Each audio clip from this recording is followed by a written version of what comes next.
Hola, j'espère que vous allez bien. Aujourd'hui, nous nous retrouvons pour une nouvelle affaire qui s'est produite au Brésil. Si vous aimez mon travail et souhaitez m'encourager, n'hésitez pas à vous abonner. C'est parti pour l'histoire.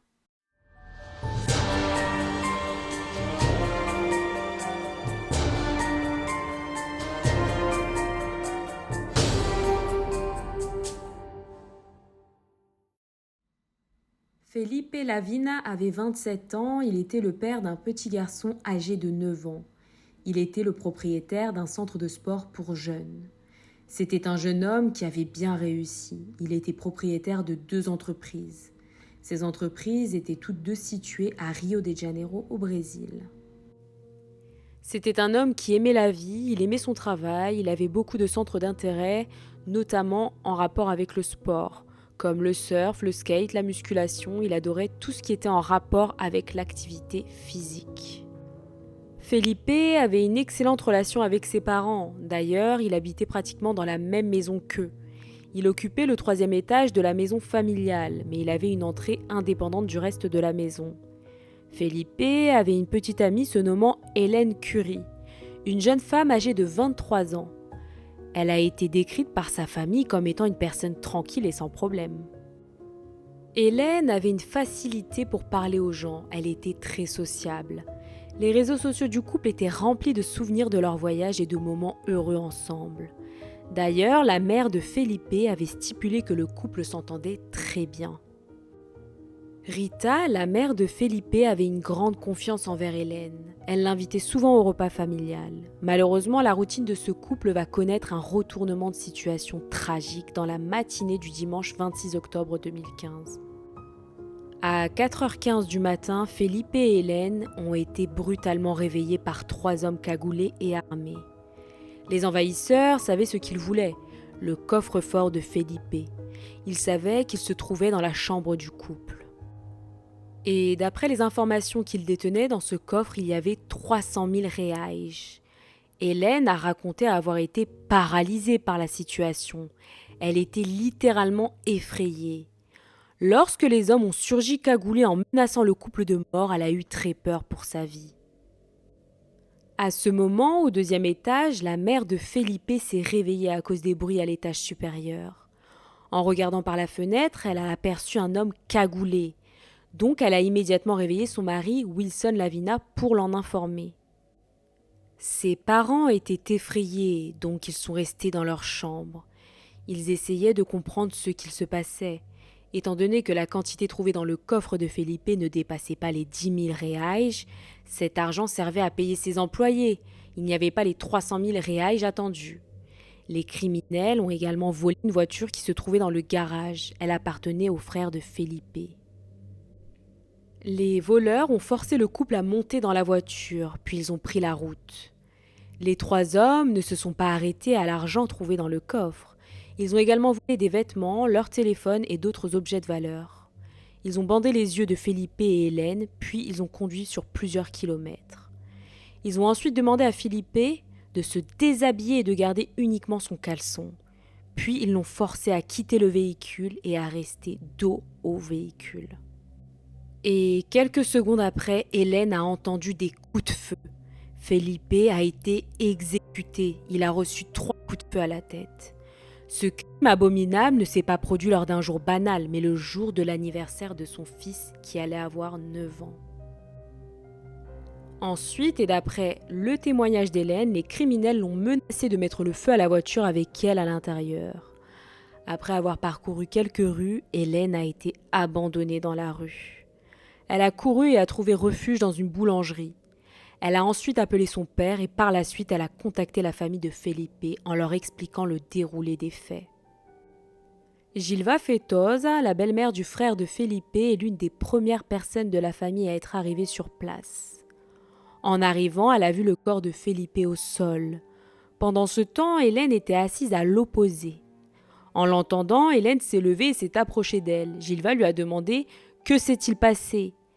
Hélène, en pleurs, lui a dit qu'elle les avait implorés pour ne pas qu'il tue Felipe.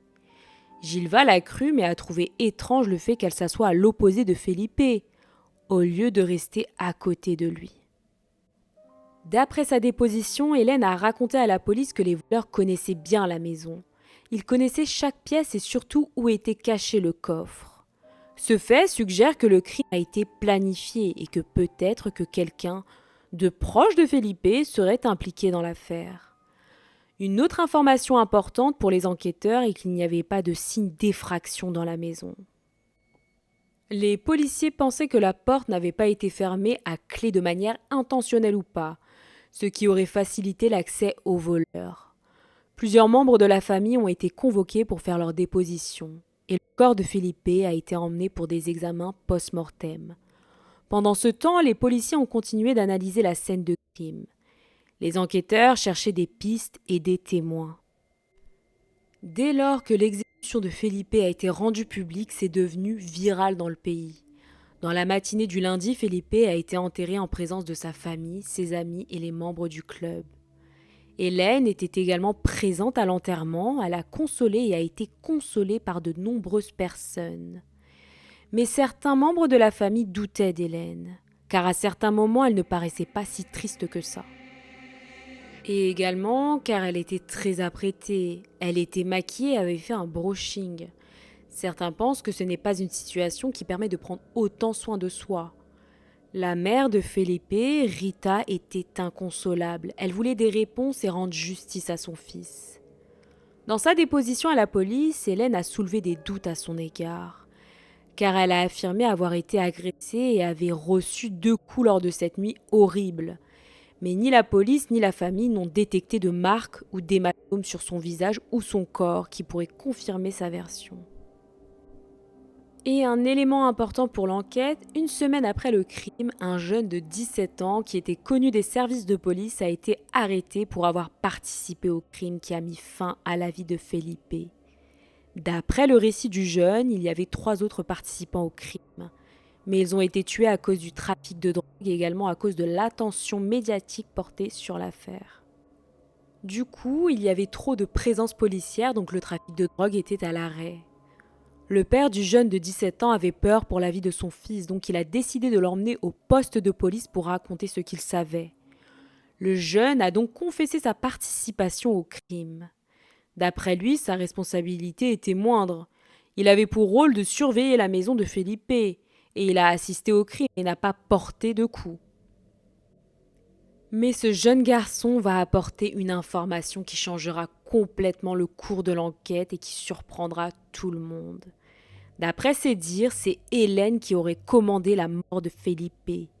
Il a affirmé que quelques jours avant le crime, Hélène cherchait après l'un des tueurs impliqués qui se nommait Semente. Et c'est avec lui qu'elle a élaboré le plan à l'encontre de Felipe. Et c'est grâce à elle que les hommes impliqués ont pu entrer dans la maison sans aucun problème, car elle a laissé toutes les portes ouvertes. Grâce à ces nouvelles informations, dans la nuit du 12 novembre, la compagne de Felipe a été arrêtée. Elle a ensuite changé de version au poste. Les policiers étaient convaincus de la participation d'Hélène à l'assassinat de son compagnon. Et que probablement la motivation du crime était financière. Son but était de garder les 300 000 reais pour elle. Elle pensait qu'il avait cette somme dans le coffre. Ce qui paraissait être un homicide était en fait un crime méticuleusement orchestré. Hélène n'a pas uniquement planifié, elle a également participé. C'est un cas typique où l'un des partenaires souhaite éliminer son partenaire pour garder tous les biens pour elle. La police a confirmé que 2 des criminels avaient été tués pour des dettes de drogue et suite à des représailles. L'un d'eux était Semente, c'est celui qui a tiré, et le second était vivant mais était porté disparu. Quelques jours plus tard, le 16 novembre, les autorités ont arrêté le fugitif, Luigi Cirino dos Santos, âgé de 20 ans. Il a admis avoir été impliqué dans le crime, il a stipulé avoir conduit la voiture, mais il a nié l'implication d'Hélène dans le crime, ce qui contredisait la version racontée par le jeune homme de 17 ans. Pour la mère de Felipe, Rita, la douleur de la perte de son fils a été amplifiée car les policiers suspectaient Hélène. D'après elle, son fils était heureux avec elle. Elle était triste en apprenant que sa belle-fille ait été arrêtée. Hélène a fini par être libérée quelques jours après. Elle est retournée chez ses parents, elle est restée recluse quelques jours. Ses amis voulaient lui remonter le moral, donc elles l'ont invitée à une journée plage. Hélène a accepté cette invitation. Des photos d'Hélène souriante à la plage ont fini par être partagées sur les réseaux sociaux. Ces photos et le fait qu'elle soit en liberté ont indigné la famille de Felipe. Elle avait l'air de vivre sa vie normalement, comme si rien ne s'était produit. Un mois après sa libération, Hélène et Luigi, qui avaient lui aussi été remis en liberté, ont été une nouvelle fois arrêtés. Une nouvelle demande avait été émise pour les mettre en prison préventive au motif qu'ils représentaient un danger pour la famille de Felipe. De son côté, Hélène a allégué ne pas avoir approché la résidence de la famille de Felipe. Après avoir passé 4 mois en prison, Hélène a encore une fois été mise en liberté le 25 mai 2016. Car le tribunal de justice de Rio de Janeiro a décidé qu'elle pouvait attendre son jugement en liberté. Le mercredi 19 juillet 2017, 1 an et 9 mois après l'assassinat de Felipe, Hélène a été jugée et condamnée à 30 ans de prison, car elle a été considérée comme étant la commanditaire du crime de son compagnon. Le juge a stipulé que Hélène avait profité de la confiance que Felipe lui portait, et donc elle a facilité l'entrée des criminels. Elle a monté ce plan macabre de sang-froid. Hélène, qui attendait sa sentence en liberté, pouvait également attendre son jugement en appel en liberté, car elle a fait appel de sa décision. Luigi, l'un des complices, a également été condamné. Il a reçu une peine de 20 ans de prison ferme. Une famille complète a été détruite et un enfant n'a plus de père. La famille de Felipe a fêté la condamnation d'Hélène, mais étant donné qu'elle a fait appel et est restée en liberté, ils ne sont pas complètement satisfaits. Mais une chose est sûre, les juges, le procureur et la famille de Felipe sont convaincus qu'elle est coupable et qu'elle a tout prémédité. Et tout ce qui prouve cela, c'est le témoignage du jeune homme de 17 ans. Mais certains pensent qu'Hélène est innocente. Mais il est clair que son comportement après les faits est très suspect. Elle semblait zen et souriante pour une personne qui venait de subir un traumatisme et qui a assisté à la mort de son compagnon. Mais juridiquement parlant, c'est une preuve fragile car ils n'ont pas de preuves réelles de communication entre Hélène et les criminels. Hélène espère donc sortir libre de son procès en appel. À ce jour, elle est toujours dans l'attente de son procès en appel. Dites-moi en commentaire votre opinion sur cette affaire. Pour vous, Hélène est-elle impliquée ou pas ? En tout cas, merci d'avoir regardé la vidéo. N'oubliez pas de liker, vous abonner et d'activer la cloche des notifications pour être informé de la prochaine vidéo.